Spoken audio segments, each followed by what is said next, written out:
let's talk about getting transcriptions, metadata, subjects, and things out of from the page with the goal of being able to put them into digital asset management system or digital library system or collections management system. There are a handful of ways to do this. There are two main approaches, regardless of the type of data. One approach is to use the material exported from the page to update metadata fields in the DAMS system, right? So one example of this is if there was a transcript field or a full text search field, you could pull transcripts out of from the page and update that full text search field. Other examples would be to pull metadata about senders and recipients and dates of correspondence, or to pull thematic subjects and use that to update the metadata in other systems. I would say there's again another category where people pull out PDFs or Word documents of full documents, and maybe they get associated with the original asset in the system, or maybe they're just ingested as a new asset in and of themselves. Right, and this is something that you can imagine a parallel in the print world. If you have a library that has a special collections department that has manuscripts by a particular person, if a editor came in the print era and edited those documents and came out with a letterpress edition, that printed book would be put someplace else in the library, right? They wouldn't be in the manuscripts, they would be shelved along with the other publications and steps. So two different items, same sort of text. Right, so there's these two different models. One is to update metadata in a DAMS in place, and the other one is to treat the transcript as a new publication and stick it into the DAMS as a different item, ideally linked to the original. But maybe not, depending on what your system does, right? Okay, so those are kind of the two broad themes. So let's talk about the specific technical items. All right, so FromThePage supports a number of different export formats. We're up over a dozen at this point. And some of those are visible to end users with appropriate settings. Others are only visible to project owners like Sandra. So let's take a look at some of them. So if Sandra goes to the Export tab, or any other project owner goes to the Export tab, she'll see a list of works, which are the same thing as probably DAMS items, that's paginated with a handful of options on how to pull this out. So we're going to take a look at one of them. Sarah, if you open up, I think 002 in a separate tab, and as the original one, the actual work, so you can see how it looks like in the transcription platform. So here is a set of orders, it looks like, that have been transcribed. So let's go back to our Export tab. Now, if we export that in HTML, that is going to generate a single-page flat export of the text, the subjects that are mentioned, the edit history. So this is really kind of designed for archival purposes. You have a single document that lists basically everything that we know about this particular document. Oh. This is HTML, but it has no styling at all. So it is very preservable. In 20 years, a web browser should still be able to display it. It also can be cut and pasted into other things like WordPress blogs or things like that, and because it has no style, it should pick up the style and whatever kind of branding and theming already exists. All the links here are between subjects and items are all internal. Further down the page. Yeah, so you have kind of an internal index. Of course, this is only a cheat page. Really, mostly one page. So like it's not very. You're not. There's not a lot going on here. So that's the HTML export. So single page, idea being mainly for archival purposes. We have a plain text export, and this exports just the transcripts. Right. So it doesn't have any of the subject linking. Right, and this is what we call the plain text verbatim export. All right, so the subject linking is not included. This is just the material that appeared in the text. You also won't see any notes. You won't see any edit history, nothing like this, just the text. All right, there is a TEI XML format. So TEI is a XML format created by the Text Encoding Initiative. And it is used by a lot of scholarly publications, used in the digital humanities, and some DAMs use this as well. This is where we store absolutely everything. So we've got edit histories, but we also have text. They have all of your subjects that you tagged are in here, and they have internal references that take them back to the section of the text, just like the HTML did. Right. So if you have a system that uses TEI, this will make you very happy. If you don't, people then this is irrelevant. Yeah. Right. Okay, and then, okay, let's click on IIIF. So IIIF is It's a programming interface. So what that means is if you are a programmer and you want the stuff that we've just shown you, but you want to be able to write a program that talks to FromThePage and gets it instead of having to click through buttons, this is how you can do that. And we have documentation about that, and there's ways to say, show me what's changed in the last 24 hours, or I have this item that was imported in, please show me the data for that item, so you don't have to know exactly how to get it from the page. So that's a really useful thing, but that's kind of goes super deep. You probably don't need that at this point. So this is the system that people who have set up automated workflows so that every night they're able to pull from material that's recently been completed on FromThePage and publish it elsewhere. Their systems, the programs they write use this, right? Okay. So let's click on More. That's cool. Yes. All right, and that is going to take us into other options for this particular work. Okay, so I'm going to reorient it for a minute. So we were in the Export tab for your collection here, so Minker Family Export tab. When we hit More, what it actually did is it plopped us into this documents context, so Minker Family Document 002, and it took us to a download tab. Right. And the other way to get there is if we were in the document, we could see the download tab. Here. Some projects expose the download tab to end users. Most projects by default do not, so these are only visible to project owners. Okay, so the download tab has a number of additional options. So one of them is a PDF. Like this? Yes. It's going to take a second. It's going to take a second. Stop sharing and reshare, I think, to get it to come up. Oh, probably not, because it'll open in the browser. Yeah. Okay. All right. So the PDF contains the metadata, the title, and the transcript. So this is a printable format, right, that could be printed out and handed to people. It's also something that some people who are using DAMs that use that second kind of pattern of ingestion use this, in which they don't want to update existing metadata, they have no place to put transcripts, but they are able to host PDFs. So they will take these PDFs and ingest them into their DAMs as a separate item. And you can see if this gets longer, letters and things like that. It's a very readable format, right? Let's go back to the download tab. There's also a Microsoft Word export. This may open a separate window. I'm not sure what's going to happen on this. And yeah, okay. So it opened in a separate window. So I'm going to stop sharing and reshare just to get that in there. Okay. Again, if you have the ability to host Microsoft Word docs, then you can use this for kind of archival purposes. This is mainly designed as an aid to people who are doing further publication of the transcripts, so that this should be easy to cut and paste from the page into whatever book they're writing. Okay, stop sharing and reshare back to page here.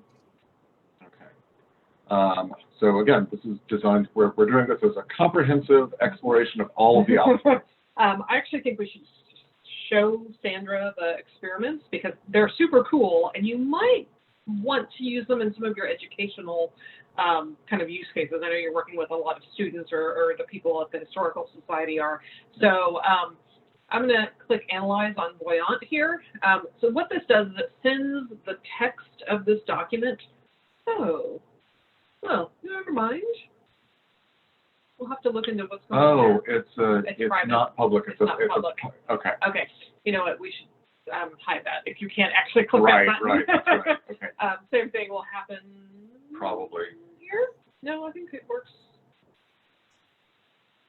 Oh, because it's local? Nope, Nope. they weren't there. Right. So sorry, Those never don't work mind. for private projects. They do some really cool visualizations based on the text of the document. That's one does a tree-based visualization, and one does kind of how often does the word show up and things like that. Okay. So I just clicked the facing PDF export. That is a long-running export, so that fired off an export in the background. We'll go back and take a look at it and discuss it a little bit later. Okay, I mentioned that we have a number of plain text formats, and those all use the markup logic in FromThePage and interpret it in different ways. So verbatim plain text, We actually already saw, yeah, right? we saw before, that basically takes just the text and presents it as written. This is all going to cue it in the background, so we're not going to All right. So I'll just try to explain them. Searchable plain text basically is optimized for full text search.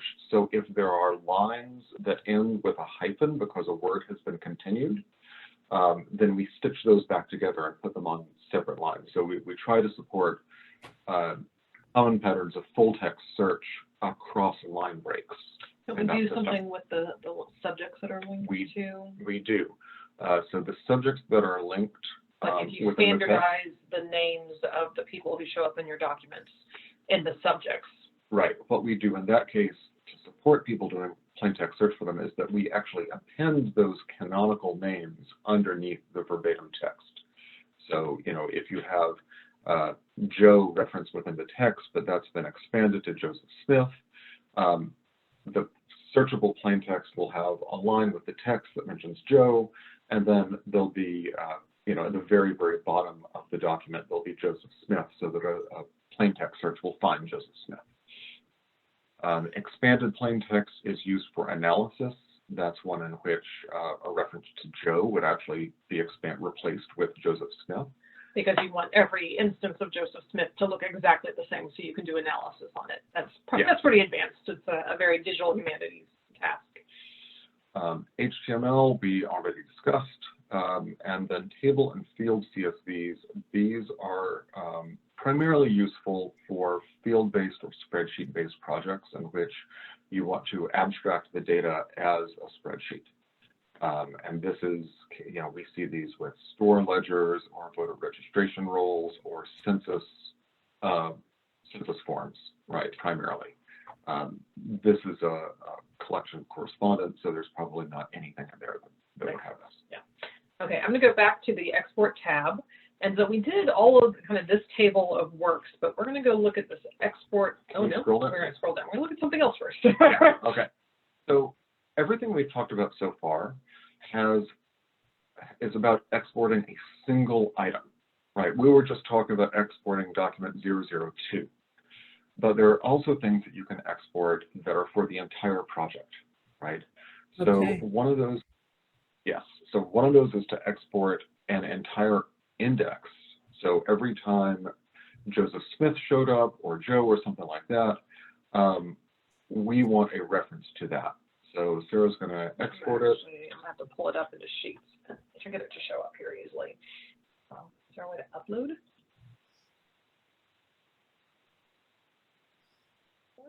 Yes, that'll do it. 410.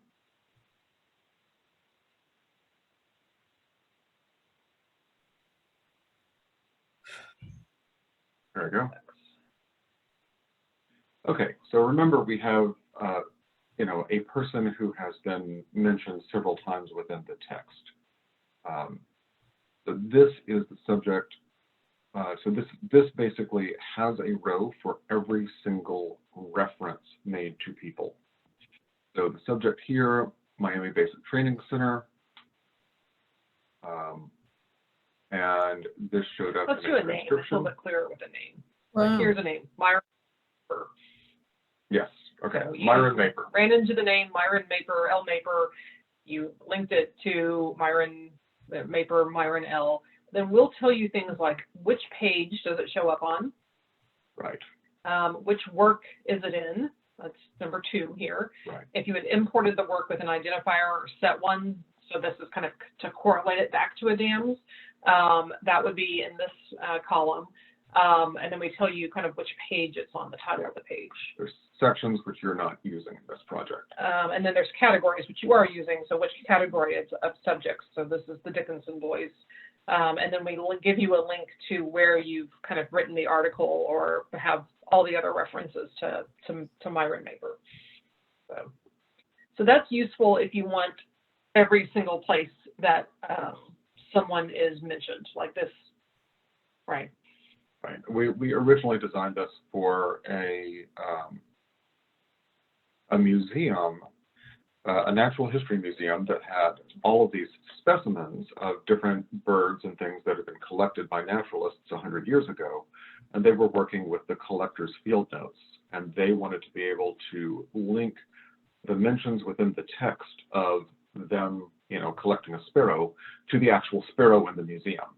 Right, so this spreadsheet allowed them to connect those textual mentions to the item that they had in their collection management system. Mm-hmm. Okay, come back to export here. So we just looked at the index, but then there's also a subject listing, which is kind of looking at the same data from a different kind of view. So let's look at what that looks like. So the index, again, is going to be 1 row per mention. Okay, this is the subject detail export, and this tells you everything we know about each subject. So there's 1 row per subject that's been marked up. In fact, I bet if it's for Myron, what was Myron's last name? Again, with an M. He'd be here somewhere. There you go. Maper, right, Myron Maper, right. So there's just 1 of them. So it gives us the category, Dickinson Boys. I've forgotten what our headers are, but yeah, this is, I think, oh yes, if there's an article written about them, we list what the article says and how long it is. And then if the subjects, the number of times that subject is mentioned within the project shows up here. Then we have a little bit of data about when the subject was created, whether it was created by someone uploading an external authority file or whether it was created within FromThePage during the transcription and indexing process. All yours came from.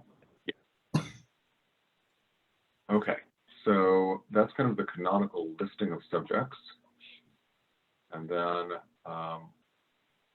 let's ignore the co-occurrences because that is going to change quite a bit in the next month or 2. Finally, let's say that you want the metadata about subjects, about all the documents. So we've got another export, the work metadata spreadsheet export, which gives you a CSV file with a record for each work. So you don't have a ton of metadata. You have some though, but if you import your images from DAMs that support our import formats, we'll pull the metadata from those systems into FromThePage, and then they'll come back out here. And actually, there's quite a bit. And this is also the place Currently, our where we... scans, I'm sorry, currently our scans, excuse me, are not on DAMs. They are on the website as a separate, the whole collection, including the scrapbook, they're the scanned files that I sent you originally. And right now, they're not planning on putting this collection into DAMs because it would eat up all the resources they have and wouldn't leave room for anything else. So, so what all that you'll see here is what you have is related to what you've entered, or is based on those files that you uploaded. So probably some of this is file related, but most of it is what you've done. If Sandra wanted to create a metadata description project or convert this, enable metadata creation for this project, she could start collecting things like document date or where it was written from or who it was written by, these kinds of item level metadata fields for each letter or each document, and those would all be exported in this spreadsheet. But a lot of this is sort of, how many pages are there? When was the file brought into the system? How many pages are transcribed?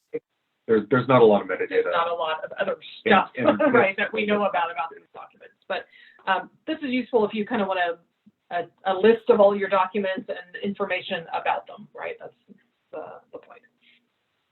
Okay, now can we go? Yes, now we can go to the. We're not actually going to go there yet. We're going to talk about the API one more minute. So we had these IIIF links, which were document-based, but then there's also a collection level way for a program to talk to FromThePage and say, show me everything about this collection. And that's this link here. And there's great documentation on this link here that takes you to talk about everything that supports. Okay. Now, okay, so let's talk about doing bulk exports. Okay.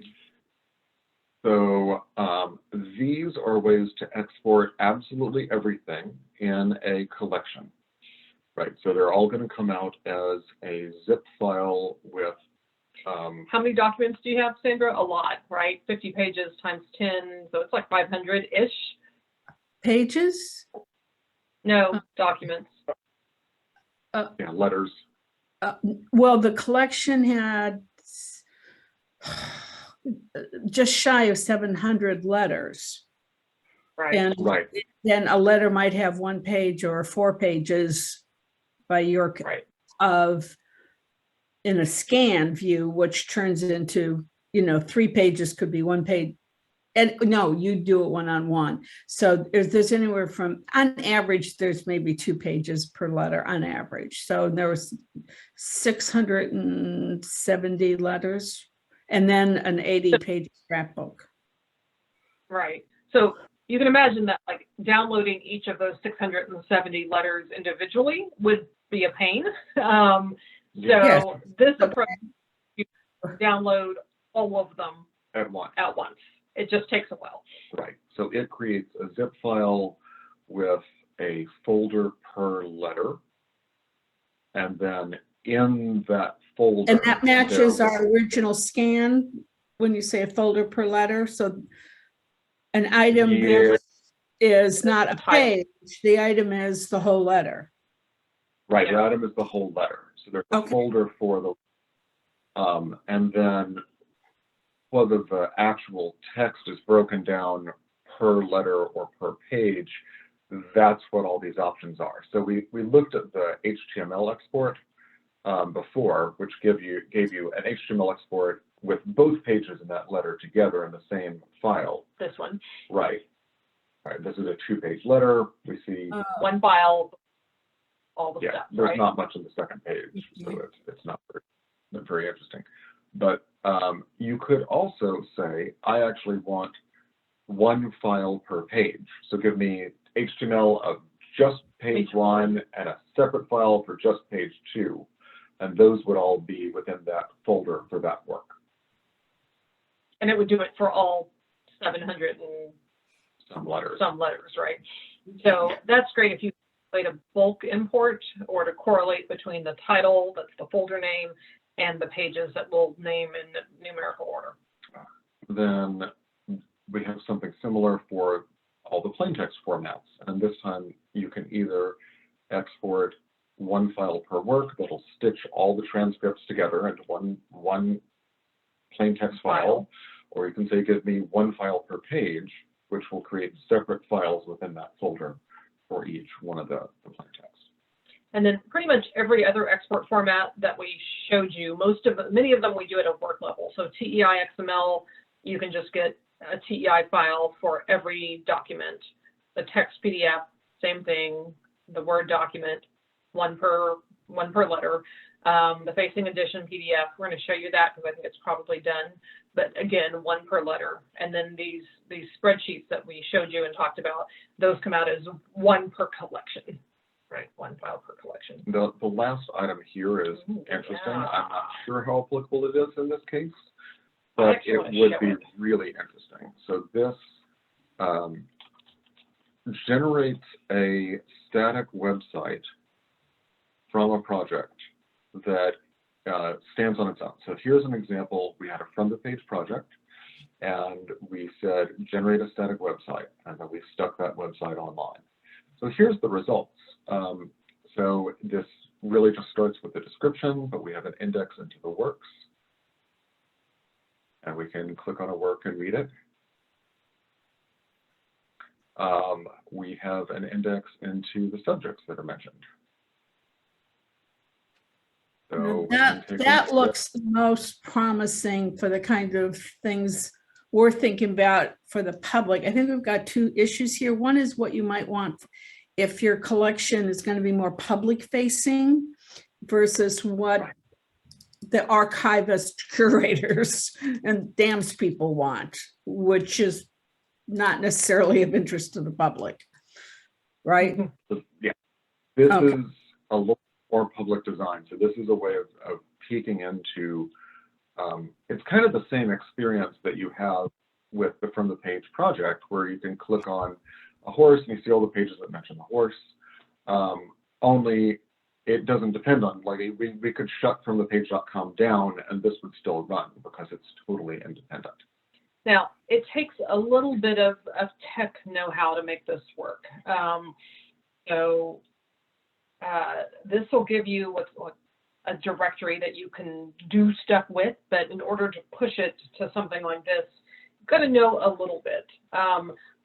We host this on a website, on a system called GitHub, which will host things for free. If you want a domain like this, fromfieldlabs.com, actually, yeah, you have to spend a little bit of money to get that, to register a domain name, but we would be willing to work with you to push your documents to GitHub, and then kind of send you some links to figure out how to get your domain set up and things like that. But it's not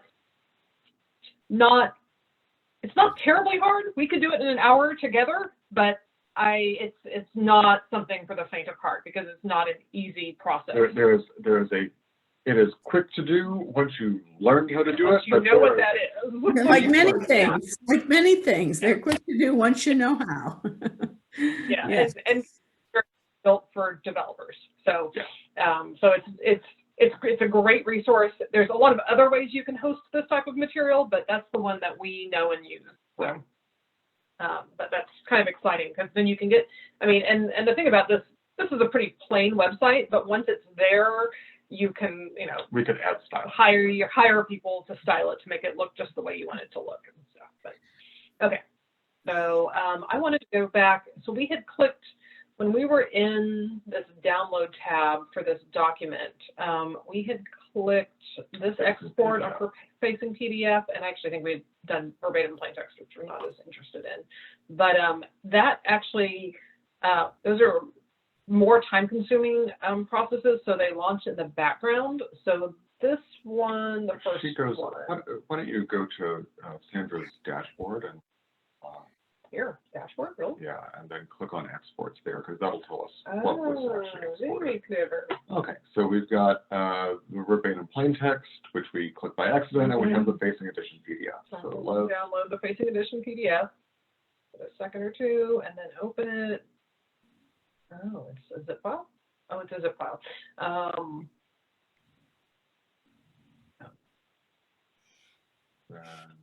So I am opening up a zip file. In fact, should I share? Yeah. Opening in Chrome that might actually work. There we go. Look at that. Okay, so this is what we call a Facing Edition. And in fact, if I can get it side by side, you know how to get. I don't recall. Yeah, if we had like a book view where we had left and right and we were like flipping pages, you can see that. Look at this. You can get the image and then the transcript. So the idea is that the left-hand page has the image, the right-hand page has the transcript. So this is also designed really kind of for archival purposes, but being able to print out a volume that has, the images embedded within it, as well as the transcript. Okay. Yeah. So we think, I really think this is for if you want something that stands alone. There we go, Oh, two-page there we view. go, There's our, two-page view. yeah, so let me shrink that down a little bit, we can see a little better. So you can see if this were printed out on a double-sided printer, then, and bound together, you'd get Mhm. this experience of the image on one side and the transcript on the other. And you can get one of those for every document when you do the bulk export.